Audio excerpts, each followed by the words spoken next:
नमस्कार साथियों, स्वागत है आपका मैक्रो इकोनॉमिक्स की इस कक्षा में। मैं बलराम कसाना, सहायक आचार्य अर्थशास्त्र।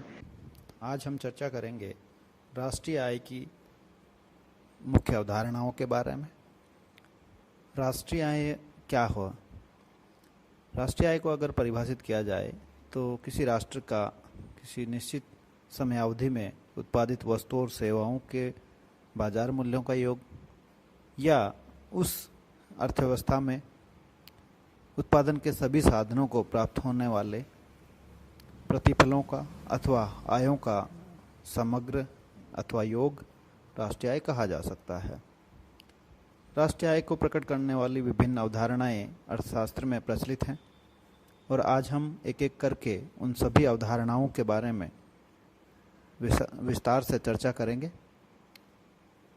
सबसे पहले हम देखें तो एक अवधारणा आती है जीडीपी या ग्रॉस नेशनल प्रोडक्ट, जिसे हिंदी में कहा जाता है सकल घरेलू उत्पाद। जी हाँ, और ये जो अवधारणाएं हैं वो दो तरीके से ज्ञात की जाती हैं, एक बाजार मूल्य पर, दूसरी साधन लागत पर। जब बाजार मूल्य की बात की जाती है तो किसी भी अवधारणा के अंतर्गत उस कैलकुलेशन में या उस जो गणना कार्य किया जाता है उसमें बाजार की कीमतों के आधार पर मूल्यों का आकलन किया जाता है। तो यहाँ हम बात करें सकल घरेलू उत्पाद की या जीडीपी एट मार्केट प्राइस या बाजार मूल्य पर, तो इसमें क्या क्या चीज़ें शामिल होती हैं। तो सकल घरेलू उत्पाद, तीन शब्द है यहाँ पे, जिसको अंग्रेजी में कहा जाए तो है ग्रॉस डोमेस्टिक प्रोडक्ट। तो ग्रॉस से मतलब होता है कि जो उत्पादन हुआ है वो संपूर्ण रूप से उसका मूल्य लिया गया है। घरेलू से तात्पर्य अगर देखा जाए तो डोमेस्टिक, यानी कि किसी अर्थव्यवस्था या किसी राष्ट्र की सीमाओं के भीतर जो उत्पादन किया गया है उससे संबंधित है। उत्पाद यानी कि वस्तु और सेवाएं जो भी प्रोडक्ट एंड सर्विसेज प्रोडक्ट की गई हैं, तो इन सब का जो बाजार मूल्य जोड़ा जाएगा तो उससे हमें प्राप्त होगा सकल घरेलू उत्पाद। तो अगर हम देखें इसको एक परिभाषा के रूप में तो वो निकल के आता है कि किसी देश की घरेलू सीमा के भीतर किसी एक वर्ष की अवधि में उत्पादित की गई सभी अंतिम वस्तुओं और सेवाओं के बाजार मूल्य के समग्र योग को सकल घरेलू उत्पाद या जीडीपी एट मार्केट प्राइस कहा जाएगा। तो यहाँ एक बात और विशेष रूप से रेखांकित करने योग्य है कि इसमें केवल अंतिम वस्तुओं और सेवाओं का मूल्य ही शामिल किया जाता है और मध्यमवर्ती वस्तुओं का मूल्य इसमें शामिल नहीं किया जाता है, क्योंकि अगर मध्यमवर्ती वस्तुओं का मूल्य इसमें शामिल किया जाएगा तो डबल काउंटिंग की समस्या या दोहरी गणना की समस्या उत्पन्न हो जाएगी, क्योंकि अंतिम उत्पाद में उसके मध्यमवर्ती उत्पादों का मूल्य भी शामिल होता है। और एक और मुख्य बात है कि इसमें एक समयावधि है, अर्थात एक वर्ष की अवधि इसमें ली जाती है। तो इस प्रकार मुख्य बातें हमें समझ में आ गई हैं कि अंतिम वस्तुएं और सेवाएं होंगी, उनका बाजार मूल्य शामिल किया जाएगा और वो सभी एक देश की सीमा के अंतर्गत उत्पादित की जाती हैं। उत्पादन हो सकता है उनका देश के नागरिकों के द्वारा की जाए अथवा विदेश की कंपनियों और विदेश के नागरिकों के स्वामित्व वाली कंपनियों द्वारा की जाए, लेकिन उत्पादन हमारे देश की सीमा में ही होना आवश्यक है, तभी उसको घरेलू उत्पाद के रूप में लिया जाएगा। इसमें अंतिम वस्तुओं की बात हो गई है। इसके अलावा जीडीपी जो है उसमें समयावधि की बात हो गई है। घरेलू शब्द का उपयोग हमने समझ लिया है, तो अब इसकी मुख्य मुख्य बातें हैं वो हमें समझ में आ गई हैं। तो अगर भारत के संदर्भ में देखा जाए तो जीडीपी जो है वो इस तरीके से ज्ञात की जा सकती है। जीडीपी के अंतर्गत उपभोग वस्तुओं की जो वस्तु और सेवाएं हैं कंज्यूमर के लिए, यानी कि उपभोक्ताओं के लिए जो वस्तु और सेवाओं का उत्पादन होता है उसको सी से डिनोट किया जा सकता है।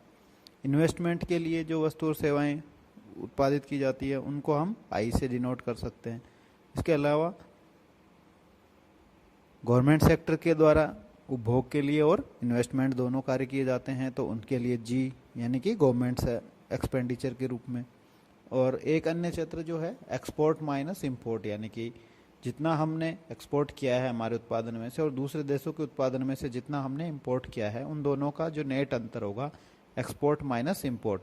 तो इस प्रकार से हम एक्सपेंडिचर मेथड के माध्यम से जीडीपी का कैलकुलेशन कर सकते हैं। तो जीडीपी बराबर क्या हो जाएगा, कंजम्पशन जिसमें हम प्राइवेट कंजम्पशन को लेते हैं सी, प्लस आई प्राइवेट इन्वेस्टमेंट को, प्लस जी गवर्नमेंट कंजम्पशन प्लस इन्वेस्टमेंट, दोनों आ गए जी के अंदर, और प्लस में हो जाएगा एक्सपोर्ट माइनस इंपोर्ट। तो इन चारों को जोड़ा जाए तो हमें जीडीपी प्राप्त हो जाएगी। अब हम दूसरा कॉन्सेप्ट देखते हैं जिसको हम कहते हैं शुद्ध घरेलू उत्पाद या net domestic product at market price या बाजार मूल्य पर। तो इसमें क्या है, शुद्ध घरेलू उत्पाद, पहले वाले में था ग्रॉस डोमेस्टिक प्रोडक्ट और इसमें है नेट डोमेस्टिक प्रोडक्ट। तो ग्रॉस से नेट निकालना हो तो उत्पादन के अंदर जो मूल्यह्रास हुआ है, अर्थात वस्तुओं और सेवाओं के उत्पादन करने की दौरान मशीनों में जो घिसावट या टूट फूट हुई है, उसको वापस से ठीक करने में जो कॉस्ट हमें आती है या उत्पादन की जो क्षमता में कमी आती है घिसावट की वजह से, वियर एंड टीयर की वजह से, जिसको हम अंग्रेजी में डेप्रिसिएशन कहते हैं, हिंदी में मूल्यह्रास कहते हैं। अर्थात उत्पादन की प्रक्रिया के दौरान जो मूल्यह्रास हुआ है उसको अगर कुल उत्पादन में से माइनस कर दिया जाए तो हमें नेट प्रोडक्शन प्राप्त हो जाता है। तो यहाँ हम जीडीपी एट मार्केट प्राइस होता है, सकल घरेलू उत्पाद बाजार मूल्य में से यदि मूल्यह्रास या डेप्रिसिएशन माइनस कर देंगे तो हमें नेट डोमेस्टिक प्रोडक्ट या शुद्ध घरेलू उत्पाद बाजार मूल्य पर ज्ञात हो जाएगा। इसके बाद एक दूसरा जो कॉन्सेप्ट है या अवधारणा है राष्ट्रीय आय की, वो हम देखते हैं।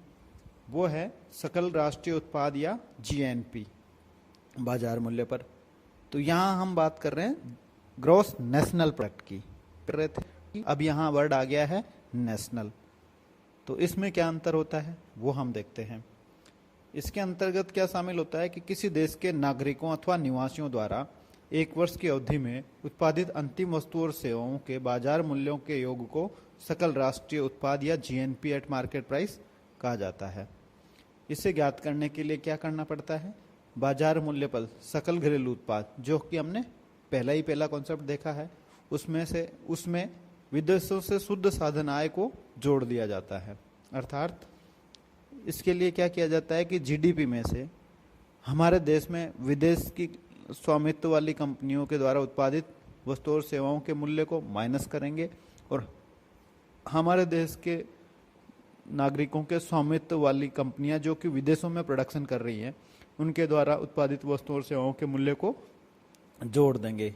अर्थात हमारे देश में विदेशियों के द्वारा जो उत्पादन हो रहा है उसको हमारे जीडीपी में माइनस किया जाएगा और विदेशों में हमारे देश के लोगों के द्वारा जो प्रोडक्शन हो रहा है उसके मूल्य को जोड़ लिया जाएगा, तो नेशनल प्रोडक्शन आ जाएगा, अर्थात ग्रॉस नेशनल प्रोडक्ट आ जाएगा।